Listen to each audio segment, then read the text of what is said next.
Loading program, Trekommendations. Hello and welcome to Trekommendations, a Star Trek podcast that brings on a wonderful guest for a fun chat and to tell us something special in the world of Star Trek. This week we have a Star Trek content creator and cosplayer joining me all the way from the UK, so a little bit closer this time. It is Empress Cosplays 12, aka Megan. Hello, Megan. Welcome. It's been nice to not have to navigate time zones for a Oh, can change. imagine. And I guess a little peek behind the curtain for people as to how the show gets made. This is recording one of three for the day, because the nice thing about time zones, does mean that as my day gets later, it sort of starts to get into mornings and afternoons for other people, and then so I think 3 different time zones today, but you're number one, so well done. Of course, before we jump into our calibration questions, just a regular little call to action for anybody listening to this in my ever-going fight against the algorithm and being buried. Please like the video, or if it's if you're listening to the podcast version, leave a comment, a review, share it with a friend. Go to your friend's house and just download it onto their phone if you can, so they make it so it automatically downloads the new episodes. Whatever it is you need to do, help bump us up in the rankings. And if you want to send in an email, trekommendations@gmail.com, or DM me on Instagram, TikTok, anything like that. Of course, some of those will get read out at the end of the episode in the incoming transmissions. So there you go. Do all of that. And then head over to Megan's Instagram and TikTok and do all the same things for her, and bump her up as well. That's very important too. But now we must calibrate you, Megan. Calibrating. The first question I ask all my guests is your favorite Star Trek show. Oh. So it's kind of, I have two. I'm going to go what we call old Trek and new Trek. So from the classic older Trek era, Voyager, it's the one I grew up on. Reruns on the Sci-Fi Channel, like Captain Janeway was such an inspiration for me growing up, and it's stuck with me to this day. So Voyager, it's a guilty pleasure. I love rewatching it. And Is it a guilty? I don't know if that counts as a guilty pleasure. I think it's just a pleasure at this point. yeah, I I just think it's accepted as a good show.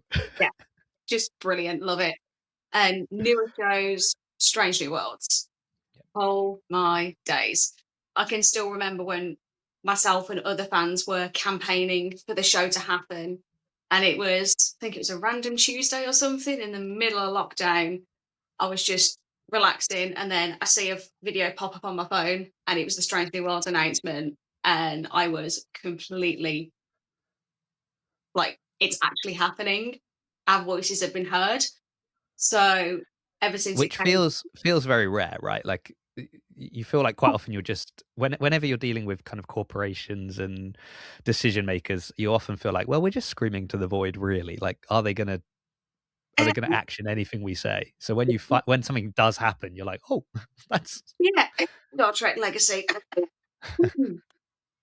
um as of recording this, I think yesterday or the day before, the Yeah. trailer for season 4 dropped. Any initial thoughts on that? Oh my gosh. I've watched it a couple of times. I think I need to watch it again to fully digest everything I saw. But I just love the show, and I'm really excited to see where they take it. I feel like we're going to see some really cool stuff. Hopefully, expand on some of the characters as well. And obviously, at the end of season 3, seeing what Pike went through, hopefully they'll be able to potentially weave that into season 4 as well. I hope they don't just drop that Yeah. storyline entirely, because things like that would stay with somebody. Yeah. So I would like Well, to see like more. unless we're talking about classic Trek, where the next episode, all is That's forgotten, all fine. is forgiven. It's like, oh yeah, I just got hit with a phaser blast. The next episode, walking around like nothing happened. It's like, come Yeah. on. Yeah. I've lived an entire life, but it's fine. Shake it off. It's Move on. like just Yeah. another day at the office. That is good. I'm with you on. I so for me, Strange New Worlds was the show I wanted. I've mentioned this on the podcast before, but for me, it was season 2 of Discovery, like towards the end, maybe the finale. I think, yeah, I guess it was the finale of season 2, where there was like two kind of ship battles at the same time. So you've got it cutting between the bridge of Discovery and the bridge of the Enterprise. And every time it cut back to the bridge of the Enterprise, I was just like, this is what I want. Yeah. Like, really, this is what I want, not this. Kind of, and it felt a bit bad. It was like, I'd rather be here. And so when that became a thing, I was like, oh, fantastic. Although my other controversial hot take, maybe to you, because you're a big Strange New Worlds fan, Mhm. is still don't think I don't think Pike has been as good in Strange New Worlds as he was in season 2 of Discovery. Ooh, that's an I interesting one. Because obviously when we yeah, first meet him in season 2, it's like, "Oh my god, it's Christopher Pike. What the heck is going on here?" And just seeing his steadfast leadership and how much he cares for the Discovery crew, like, within 5 minutes, every single bridge crew member, he knows their name, he knows who they are, and not many captains would do that, yeah. and And I it's don't think we'd brilliant. done that, even having watched an entire season of Discovery. I don't think we knew who the names of the bridge crew people Yeah, were. Let exactly. I know it's on the tip of my tongue. Oh, wait, yes, yes, yes. And then it's like, "Oh, Yeah, I think though partly because actually in the pilot there's a I think it is. I think I kind of and I've had this discussion with other people, so I think that's why slowly I'm kind of putting my finger on what it is. But I just think they haven't given Pike enough speeches where he's really come across with that. And I think Discovery, he does it more because he comes on. There's a scene where, they show his record on the screen, and he kind of really owns it. Of like, oh look, I failed that class and this and that. yeah, And then, as you said, there was this idea that he didn't care about the crew or that he wasn't going to listen to them. And again, he yes, kind of puts them straight on all of that. And then there in the pilot, there's the scene where he sort of explains, you are headed to mutual destruction if you keep going the way you're going. In fact, we did this. And yeah, now you've got to decide. And that was a great moment. And I that's just feel like maybe in seasons 2 and 3, he hasn't had those opportunities. yeah, I feel like there hasn't been as many grand speeches. It's like the one that pops in my head from Discovery is when he finished it with "Be bold, be brave, be courageous," and that's one of my Mm, favourite quotes from that season. yeah. When I met Anthony, he actually signed that on my autograph without me even asking, which was really, really cool. But I think, again, that speech in season 1, episode 1 of Strange New Worlds, wow. I Yeah. was literally sitting there, goosebumps, absolute goosebumps. So hopefully we'll be able to see a few more speeches like that in season 4 and 5. But I think we will, based on like some of the production shots and Yeah. little snippets in the trailers. Yeah. Yeah. I feel like I don't know, quietly confident that seasons 4 and 5. Somebody tried to really undermine that confidence recently, but I'm still quietly kind of living in hope that no, I think 4 and 5 will be good. Also, because I've got way too many uniforms from Strange New Worlds, so that's if they can really, nail the landing on I on the also have last 2 seasons, far too that many would be good. uniforms, way too many. Well, it's funny you should say that because my next question for you is: if time and money were no issue, what would be your dream Star Trek cosplay? Oh, okay.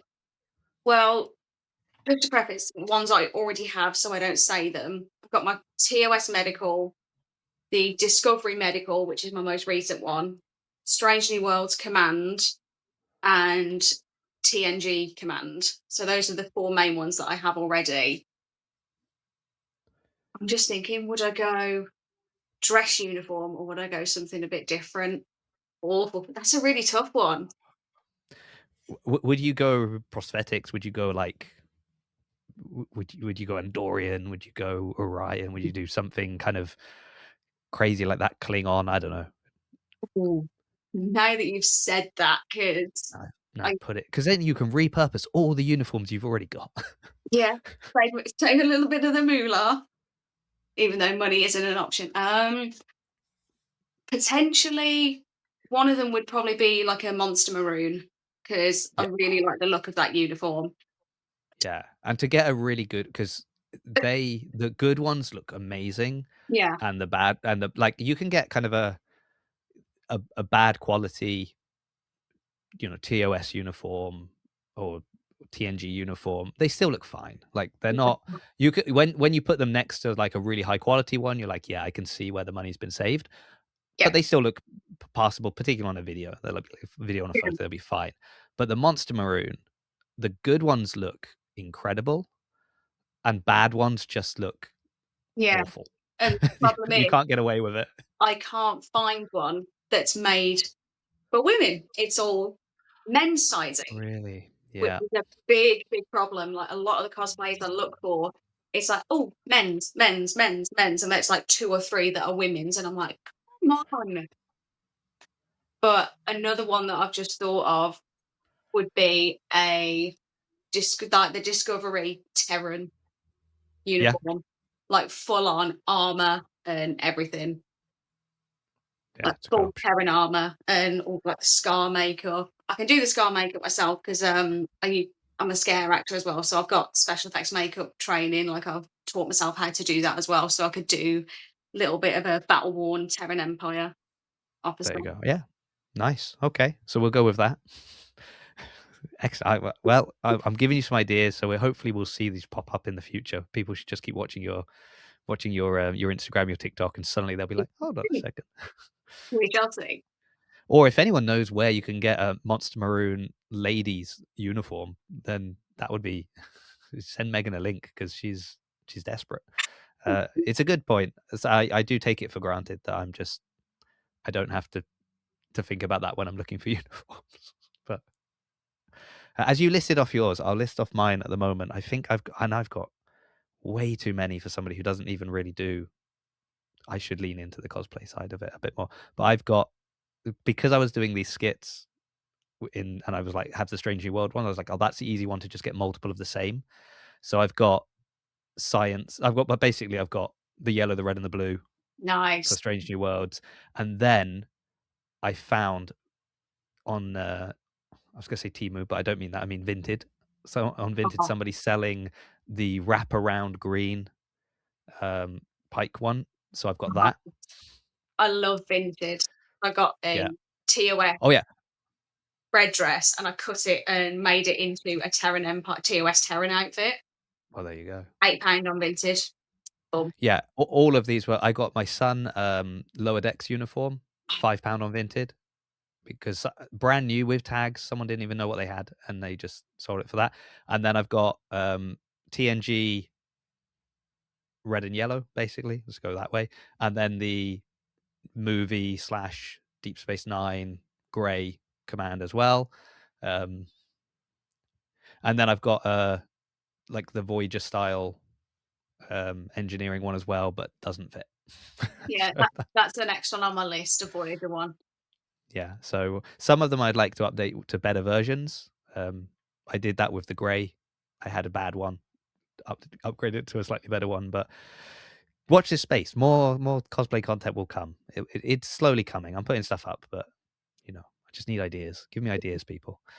Okay, but very good. Terran, I don't have I actually do have the old grey one. I want to. I have, and I've talked about this in the past. I have a plan on how to like make that a Terran version of that uniform. But Mhm. I just need time. Time, the Yeah, thing I don't have. it's time, ideas, money. Just Yes. Oh, the other thing I don't have. Yeah. Money. Okay. Very good. Final calibration question for you is obviously we've talked about Strange New Worlds wrapping up and Academy. We know there's only one season left. So it feels like a blank slate is appearing. What would you love to see? I know you've hinted at legacy and things like that, but if you could just pitch the next Star Trek project, there might not even be it could be a TV show, it could be a movie, it could be something else. What would be the project you would most like to see appear one day? I'm gonna have to say legacy. Ah, I knew Yeah. you were. As soon as you mentioned it earlier, I was like, Um, oh, she's got I some legacy. know. 'Cause obviously legacy is end of season 3 of Picard, which was spectacular. Like we see Captain Seven, Raffi, and Jack going off into the stars, and just nada. After that, it's like there's a whole realm of possibilities with the show, and obviously with the post-credit scene of Jack, it's like there's something else to explore there. His story isn't done, Hmm. so I'm wondering, do the Borg still have unfinished business with him? And would they have to drag Picard back into it again should Yeah. an insurgent arise again? I don't know if that would be possible because obviously it's a Patrick Stewart, wonderful actor. I don't know if he's retired or not, but it would Yeah. be a lot. But even if it was just like flashbacks or something, and bring Shaw back, That see that please. we had this conversation last week. I think on pod, it may have been off pod. I'm pretty sure we did it on. Um, because that's the thing is, I see a lot of stuff around Shaw. People loved Shaw, and we want Shaw, and obviously, he's heavily involved in debate and conversation around whether or not a legacy show could even happen. And I'm like, but didn't he die? Like, isn't Yeah. that's a little bit of a problem here? Oh, Of you no, want legacy, great, but yeah. unless we find out he's got a twin brother, Yeah. or No, he no was one stays dead duplicated in a regardless. transporter accident, that's another option, isn't it? Yeah. No one stays really dead because they could always just like I think somebody had this idea of having him as like a hologram of Yeah. some description. I That don't feel know how that that feels would a bit Red Dwarf to me, just bringing back yeah. a deceased character as a hologram. I'd have to think, be like, right, how could they work this? So, but obviously, sure. At first, I was a bit like, hey, you're a bit rude. What's going on here? Like very hard, very like stern, stone face. And I was Mm. like, hmm, okay, I don't know what to think of you yet. I'm not a fan just yet.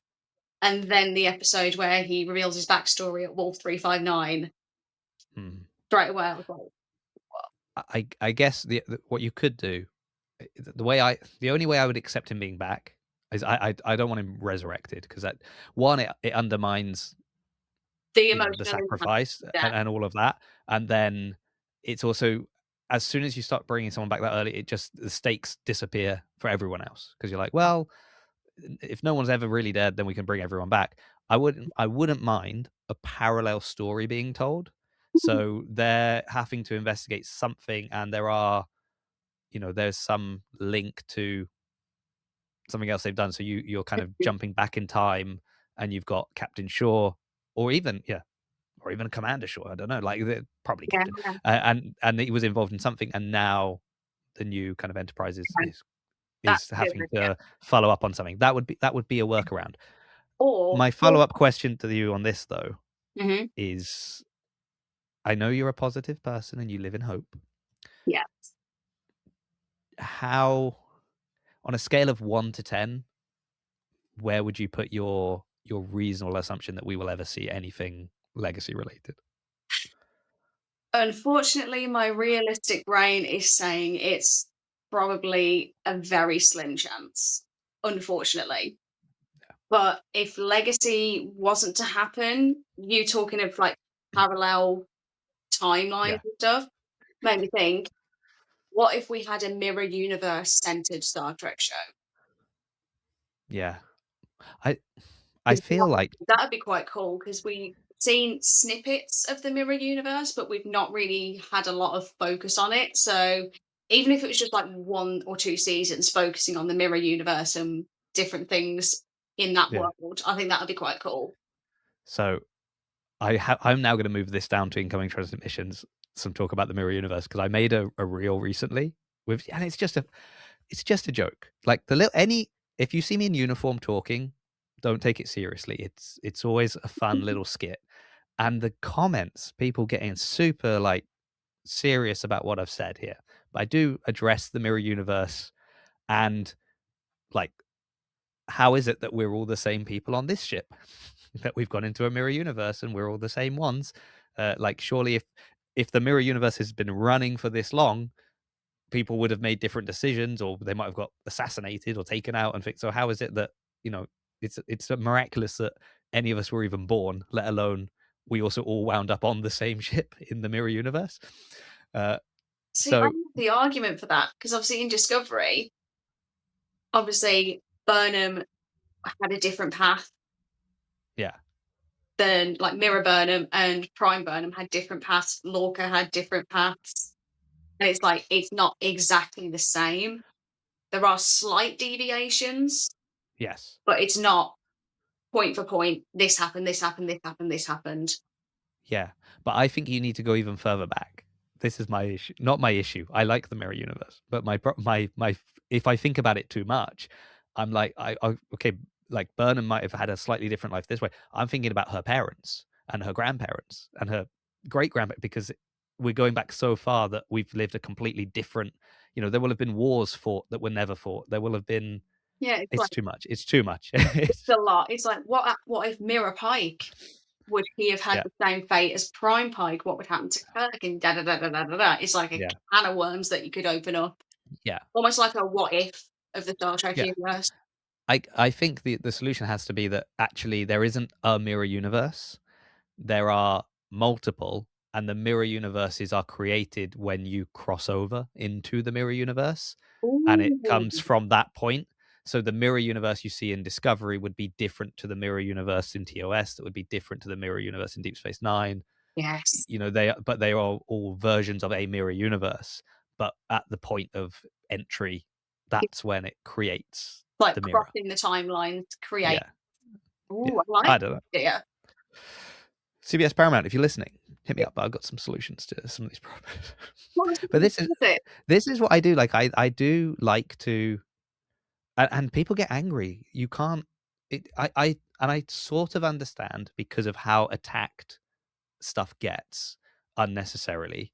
But I like to reason on stuff. I use like the Cheron as an example. We saw this Cheron appear in Academy. People got very angry. This undermines everything of TOS and so on and so forth. How could she possibly be there?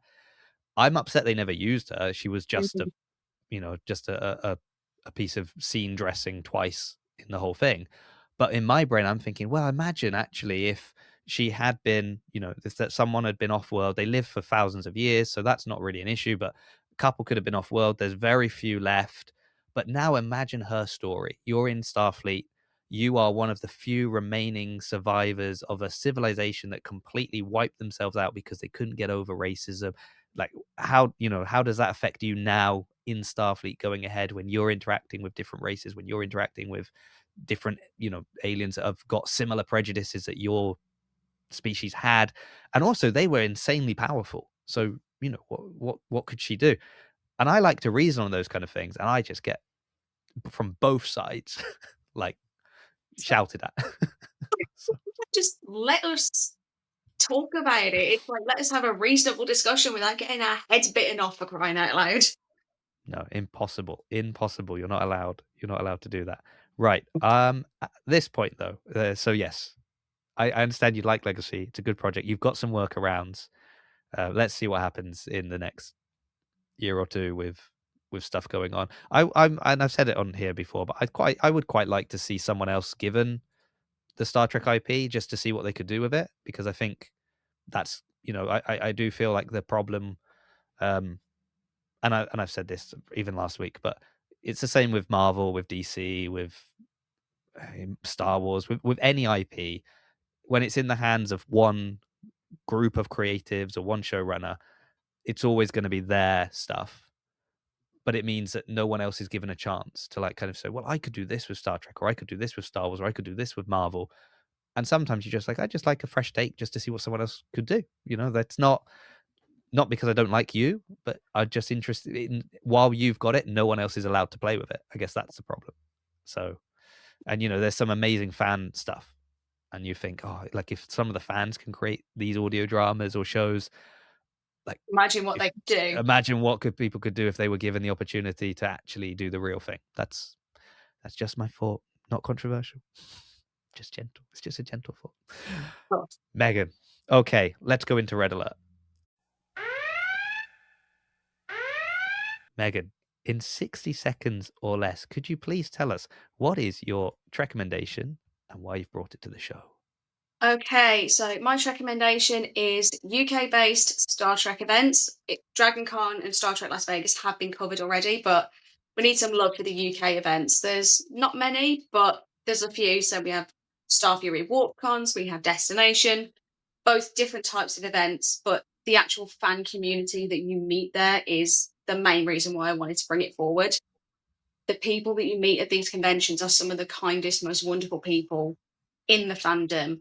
And ever since my first Star Trek convention back in 2018, I am still in contact with those friends today. I still speak to them regularly. We still meet up.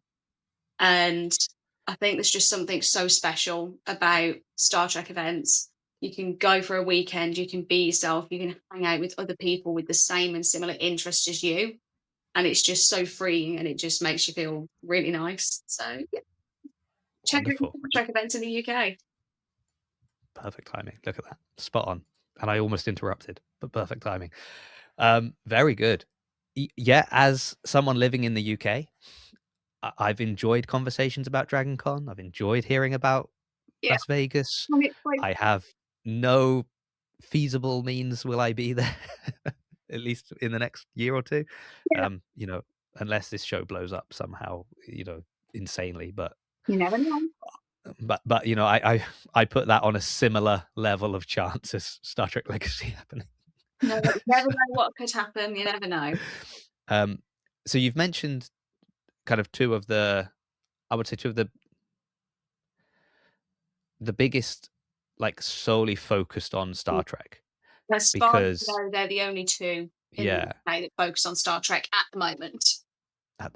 spoilers. Is something coming that No, you know that I don't know? you Oh, okay. you never know. Like something else might pop up tomorrow for all we know. Yes, yeah.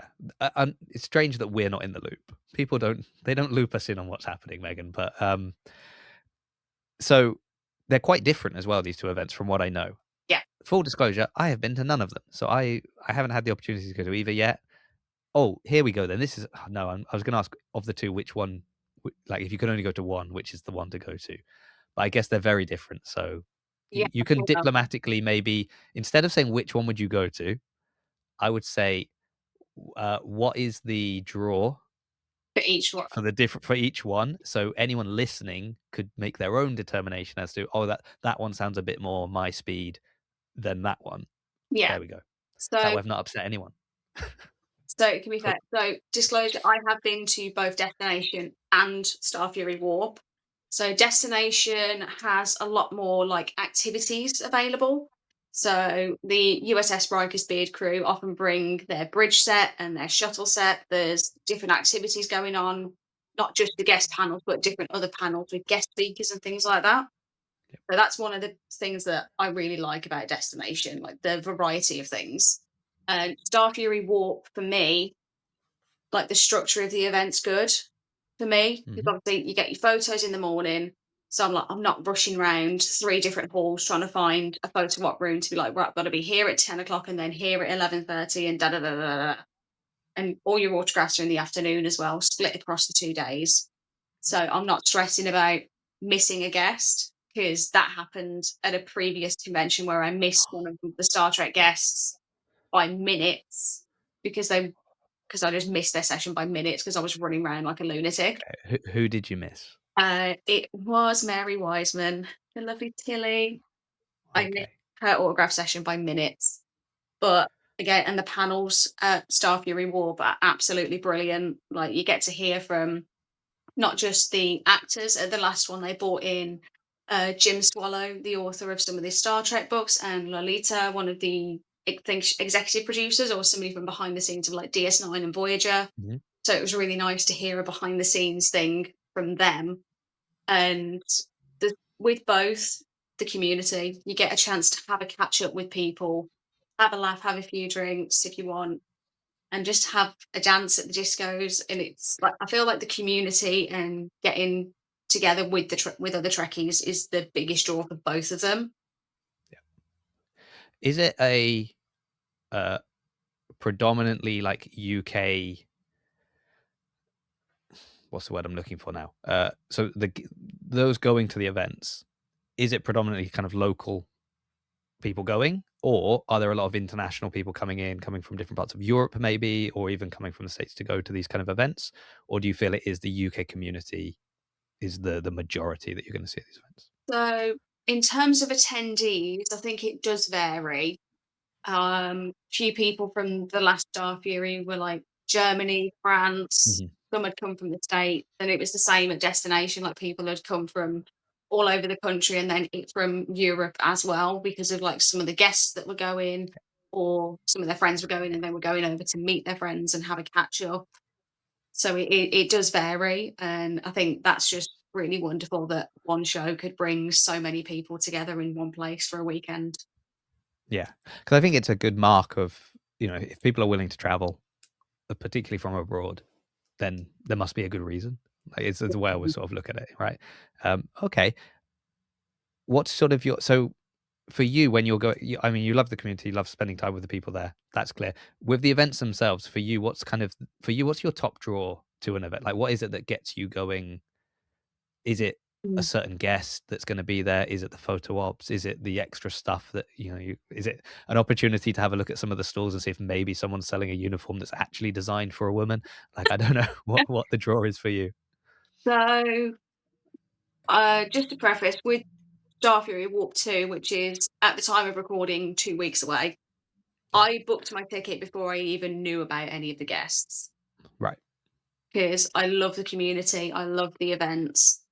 And then once the guests were announced, like Todd Stashwick, Carolyn Seymour, um, Martha Hackett, and a few others, Todd Stashwick, I was like, Yeah. Well, now you can pitch oh, to Todd Stashwick this idea of, this story idea we've had where we've got yeah, parallel stories running, and like maybe parallel get us some, universe, parallel yeah, universes. get us some writers credits on that. That'd be nice.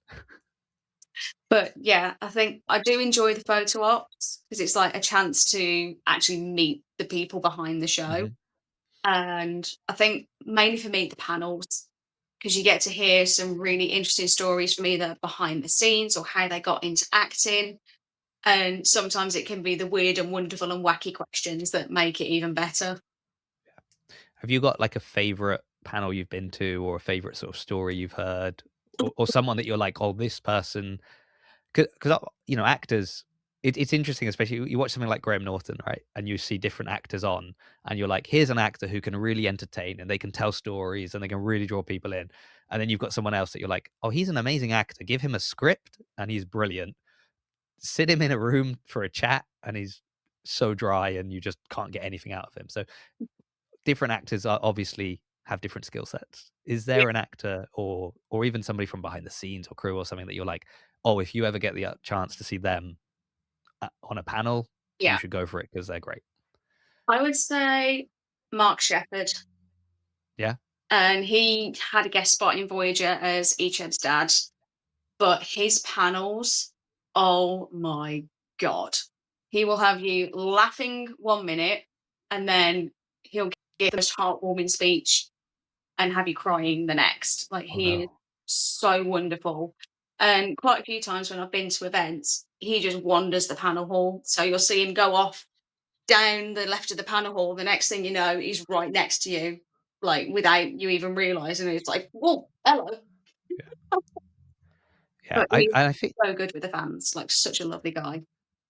I think that is one of the like one of the nice thing when I've spoken to and we've mentioned I've spoken about Dragon Con, I've spoken about Las Vegas, and with different people, cons have come up and events and things like that.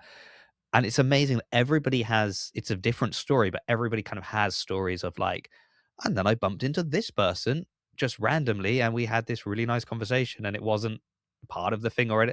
And it just feels like if you're there, those opportunities of Yeah, these kind of random encounters yeah, present themselves. yeah. Because it's all It's they're not both guaranteed, but they're both yeah. hotel cons though, so there is the chance. Mm, I think yeah. last one of the last ones I went to, I ran into Mark Shepherd in the corridors. I've ran into Todd Stashwick in a corridor because obviously You're they just have hanging out to in corridors. That's walk in between like either the panel hall and the autograph room or the green room and the panel hall, but just cross paths and it's like, hey, yeah. Are they both 2-day events, or I feel like Destination is that 3 days? Destination and Warp are both 3-day Oh, events. they're both 3-day events. Oh, so you Yeah. go get Friday off. Ooh. So Warp Saturday, Friday for Starfury Warp is mainly like the registration, like getting all your tickets sorted, opening ceremony, meet and greet for the gold ticket holders in the evening, and disco. And I think from memory, Destination has like the sign-ins and the panels and everything on the Friday as well. Right. So that's one of the differences. But I personally prefer a slower start to the convention. So like, Just ease yourself in. yeah, check it like afternoon registration opens up, get your tickets, get your passes, da da da da, and then just chill until the opening ceremony. It's a lot Yeah. more relaxed, which is what I like, instead of like a headless chicken. So as it's interesting because you were talking, about the community and how lovely the community is, and I feel like, and it's not just Star Trek. It's basically every fandom and the internet. This is the issue that we have. It's every fandom and the internet being two things. Is that online people are very aggressive at times and very critical and very, and will say things either to you or about actors or showrunners or who have people involved in different things, and you kind of feel like it it's very easy to get sort of disillusioned with the community and be like, oh, actually, I don't think I want to spend time with these people. They seem really mean or they seem Yeah. angry. No, But in person, it's like they're not the people that are. If you don't like this, you're not going to then pay money to travel to no. go to interact with these people. So actually, it's almost like a buffer to keep out people that just want to hate Yeah, because they're keep not the going paper there. out. Yeah. Because since I've started posting more on my page, like with my Star Trek stuff, like I posted a cosplay reel that I'd put on TikTok first, then I cross shared it to my Instagram. And the first comment that I got was someone saying, "This was so hard to watch." So What people, was it? What and was the I think it was, I can't remember which one it was. It was like a funny one of me and one of my cosplays. I think it was like a Shaun of the Dead right? Yeah. one. Yeah. Yeah. But ever since I've started posting more, I've had more nasty people come out through the cracks and little comments of like not being very nice, essentially. And Mhm. it's like, get a life. It's like, have you got nothing better to do? Yeah. Yeah. I did one and I had so many comments about not ironing the uniform. I was like, and it was true. And then I did another. I was going on trekking up north as they'd invited me on as a guest, and I recorded a whole reel of me ironing my uniform Yeah, before going on. I saw that one. I saw that one. But I think you've got to lean into it, right? Sometimes, but and I understand it's also different. You know, it probably is different for me and from you and for others online and what people will say or won't say. But it is amazing that like you'll record. I remember recording a video and I was talking about a whole thing, and then there was some really weird comments on that, and I was just thinking, like, this was your takeaway from Yeah. this whole thing? Like, it's like you listened to none, and then Yeah. your takeaway was just some random thing about like the shirt I was wearing or something, and you're like, that doesn't. It's like I do the videos to like make people laugh or make people smile. Because like most of Yeah, the cosplay videos I've done, apart from one or two that are a bit more like serious, like serious, more serious acting type thing. All the others are just like silly and goofy that are designed to make people smile, make people laugh. And it's like, that's the one takeaway you got from that, my dude? yeah, Really? Like you're really gonna crap on somebody that's trying to make people smile. yeah. Nice one. I, Give 'em a bit. I'm a big so my I've realized like I've leaned in to like I think I've understood now what I make, if that makes sense. Yeah, So this is one thing, and I love this because this is how I get to know other people and learn about different things. And what'll be nice is I'm sure maybe one not this year maybe, but next year perhaps I'll be at one of these events and I'll be like, oh look, there's Megan. We've spoken, we know each other, we're meeting in person. Fantastic, this is really nice. yeah. And if that can happen with my guests that I've met, in Australia and in the States, that would be amazing. But Megan, it's more really you, Leah Sci-Fi. There's a few that I'm like, there's a bit more potential that I will meet these people. Yeah, I love Um, her. Absolutely adore her. She's amazing. but, so I do the podcast, and then I'll clip up little bits of the podcast, put that on. Then I'm liking the kind of the cosplay and the little reels and the little skits, but they have to be like they're just fun things where I'll have a little thought about. There'll be a lot of red shirt jokes. There'll be a lot of weird kind of techno babble stuff or weird sort of just the stuff that if you love Star Trek, it's fine to make fun of it a bit, but boy can people not take that. Like, how dare you? How dare you poke fun? And you're like, well, because it's fun, right? Like that's Literally, I did one the other day when I was in my TOS medical and I was pretending like the Gorn was around like all over the ship. And it was like, the Shaun of the Dead saying where it's like, right, everyone stay where they are. Yeah. I'm going to stay, check if the coast is clear. Go up and it's like, is it clear? No. How many? Lots. And someone actually commented being like, you're not in a red shirt, so you're going to be fine. And I was like, Yeah. that's the kind of person I need in my comments. Like, you get it. Yes. I did one the other day, and I had the communicator, and I recorded, and it was like a crank phone call, but in the like, imagine, so the silly kind of little crank phone calls people used to do in the past. I've made a Star Trek version, and somebody commented that it was the wrong communicator, Oh, and get I'm yourself. and I was like, I said, yeah, I'd be surprised if it was the right communicator because I bought this one about 30 years ago. So well before Strange New Worlds came out. Yeah, But I was just thinking, really, like that's the takeaway. can It's like it costs nothing to be kind, and if you don't have anything nice to say, keep your trap shut. yeah. Then the third thing I do are the like talking head kind of like talking about the Sharon personal way, and some ideas about that. And Mm. that again, because I like to think I'm level headed and I'm just down the middle and I'm just kind of like, well, this is interesting. That and I'll put out some content that's more positive, some that's a bit more critical, but it's always in a very calm and even sometimes being like, and maybe here's the reason they've done that. Mhm. And it just means quite often I get hatred from Yeah, people that love it are like angry that I dare to pick a hole. People that hate it get angry that I've said something positive, and it's just like, well, everybody's angry. But apparently it's all good for the algorithm, though. yeah, So that's yeah. absolutely I fine. am considering doing some more stuff like that. Probably like bulk Yeah. record. What I tend to do is set a day and I'll bulk record like 30, 40 videos because then I've got enough.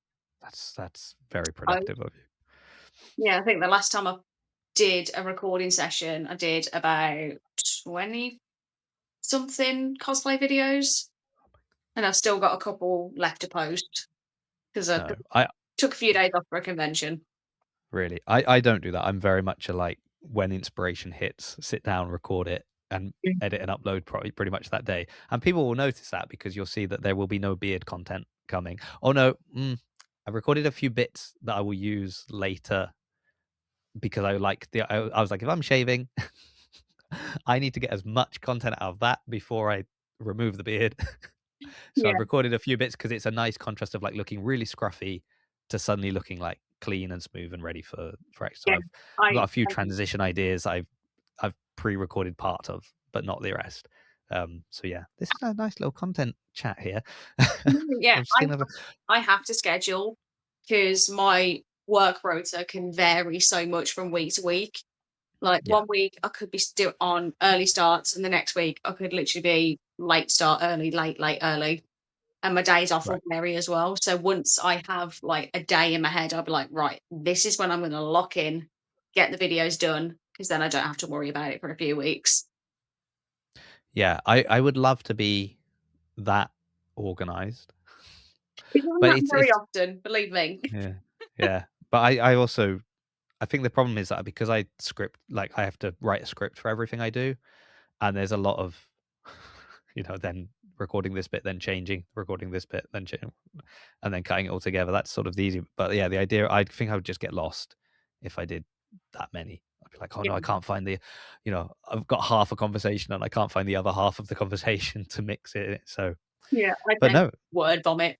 If I'm talking about yeah, something, I will just word vomit, and then I'm like, no, I can't say that. Right, try again. yeah. Well, it's good. But I like that there's a mix of stuff. I also just like that people are creating stuff. I worry that we lose our ability to create a little bit, and so yeah, I think the more I see people actually kind of creating new ideas and new things, I don't want to hate on it. Even if it's not it's not something for me. I'm like, oh, it's nice that they're trying something. They're trying to make something Yeah, because most people are just a lot of big accounts online are just repurposing other people's stuff. And like I'm like, oh, that's not all they've done is cut a clip of a TV show and posted a clip of the TV show, and they've yeah. made loads of views on it. And I'm like, well, that's not really fair. Like, No, it's like the video because I do video edits as well, yeah, and I could spend 2+ hours doing an edit, and it'll either do pretty well or flop. And Yeah. it's like, really?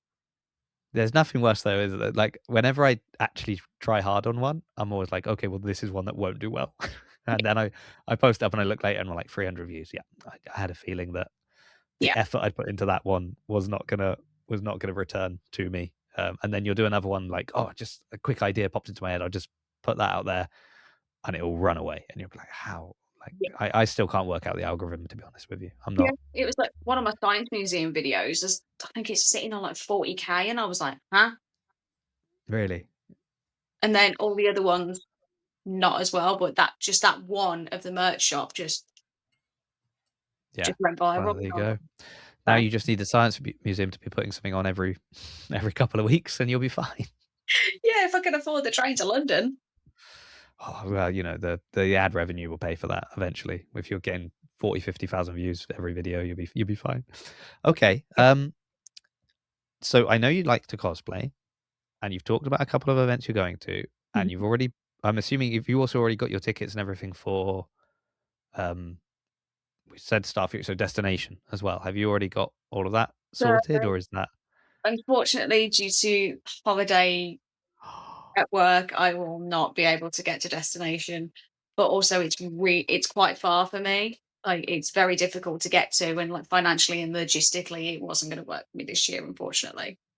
Yeah, yeah. We need one in Birmingham at the NEC, something big there. That Yeah, would be a good. be nice. That would be nice. I'll Yeah, get on the phone to Monopoly to be like, "Yo, Monopoly, Trek yeah. guess when? Hello." Well, I was supposed to be at the NEC for something within. So they had the Arnold's at the NEC, and then within the Arnold's there was an event Mhm. that I was meant to be going to, and I kind of had to drop out last minute to be there. And then through the Star Trek content that I have, my algorithm kind of composed that way, I started getting all of these videos about the fact that they'd had an anime convention Yeah, at the NEC at the same time, yeah, it and was then how 3. badly they'd been treated by all the people from the Arnold's, and I was like, "Oh, well, Yeah. I'm really 3 glad I wasn't there now."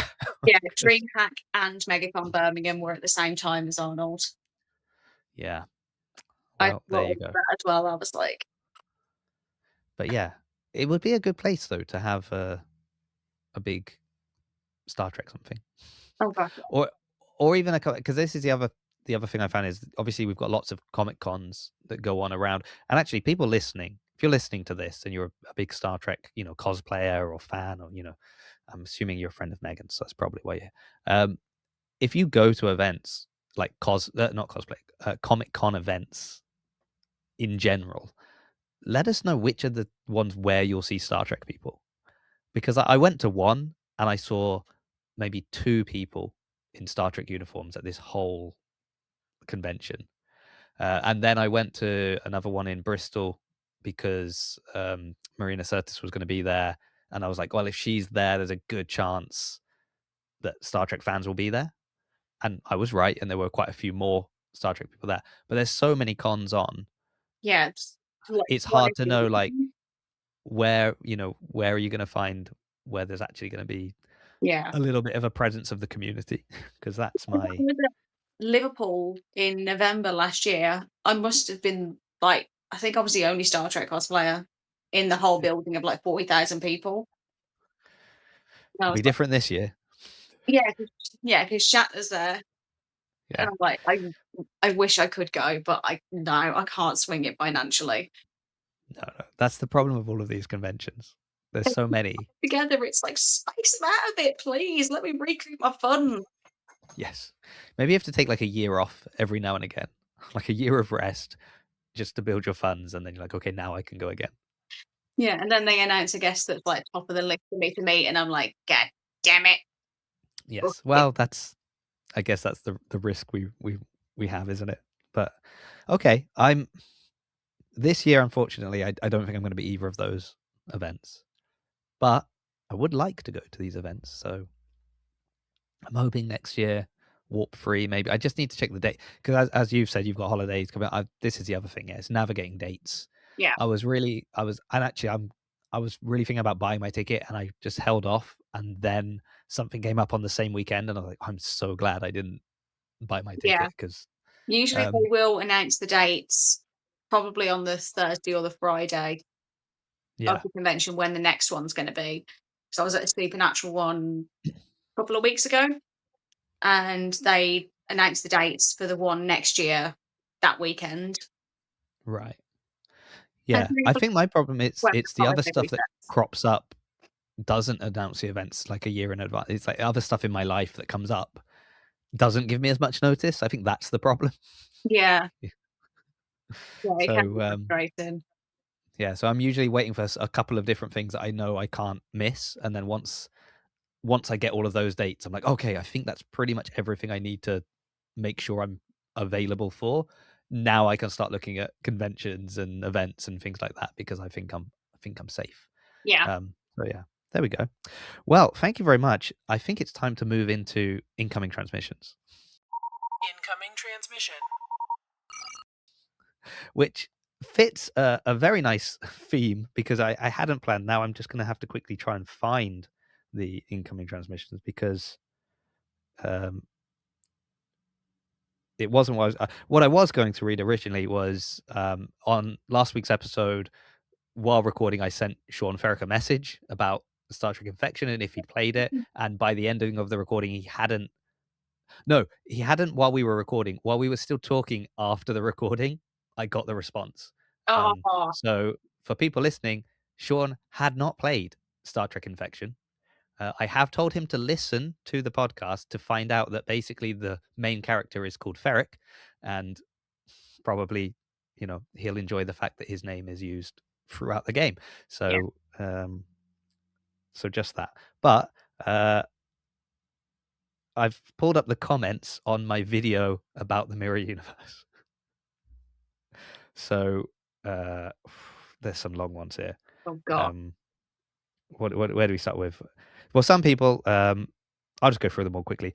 K Marshall 22, she said, "Oh, this this has always bothered me about these type of episodes." So some people are kind of serious. And somebody said, what is it? Stale Saltine One said, "If you haven't read Red Shirts by John Scalzi, I highly recommend it. This is very reminiscent of that story. So a little bonus recommendation for you there." And then somebody said, "Well, what if the mirror universe was created in that moment?" So we kind of mentioned that. Yes. And someone else has said that a similar thing. It's manifested when it's transport. Uh, somebody said, when you run out of original story ideas, just rerun the old trope of mirror universe. I don't know if that's about me or Star Trek in general. That's what I said. You said it yourself. It's a mirror universe. Logically, this means it would be similar but darker. That's why it's a mirror universe. Yeah. That's enough logic for that to make sense. But using another kind of logic in an infinite number of alternate universes, there would be one that is eerily similar but darker. Yes, I know this doesn't really make sense, but it also kind of does, and that's why it works as a trope. So I said, not impossible, just extremely unlikely. Casablanca one. Assuming an infinite number of universes, there would be one where probability has caused the exact makeup of your crew to be on an exact copy of your ship. Furthermore, your universe and their universe would be closest to each other due to the variables that cause the mirroring of the crew and the ship. And the final person, one other person said, that way madness lies. So it does feel like the solution is the idea that it's either created in the moment or it's multiple mirror universes. And so, and I feel like that maybe that's the solution. Yeah, I feel But multiple mirror universes would be quite cool. yeah, If but they I just found it funny how much thought people gave it. yeah, and it's like you could potentially intersect them if it's Yes. possible. Like, say if you got Mirror Pike's timeline and then there's a Mirror Kirk timeline and see how they would weave together. Yes. And then you show up and everyone's like, oh, it's Spock with a beard. And then Spock doesn't have a beard. And you're like, oh, but I thought Spock had a beard in the mirror universe. And you're like, different mirror universe. Oh, no. There we go. So you Or it's see, it like, just, as Pike says, what mirror universe? yes. There we go. Or maybe we're in the mirror universe. Sometimes I think that this is the mirror universe and there's another universe. It's so much better. And that's the one. Yes. Who knows? Who knows? Who knows? Anyway, Megan, thank you so much for your time. No, thank you today. so much for having me on. If people are interested in seeing some of the cosplay projects you're doing, the little reels and things you're posting, as well as you post quite a lot of your, as you know, you mentioned your trip to London, the Science Museum. I know that when you're at events, you'll share kind of as much as you're allowed. Yeah. So if people want to find you, follow you, what's the best thing they can do to support you and to kind of help you out? So you can find me on Facebook, Instagram, and TikTok. Facebook and Instagram, my name is Empress Cosplays or Empress underscore cosplays 12 for Instagram, and Trekkie Meg on TikTok. Honestly, just checking out my content is a really big thing. Like, I just love sharing what I share with everyone because I love this fandom and I love conventions and just sharing my experiences with people. Because if that helps somebody make a decision to come to one of these events and experience it for themselves, then I've done something. Fantastic. Well, thank you so much for coming on. Thank you, everyone, for listening to this and then running over and watching all of Megan's reels. I will be back next week with another guest and another Trekommendation. Ending program.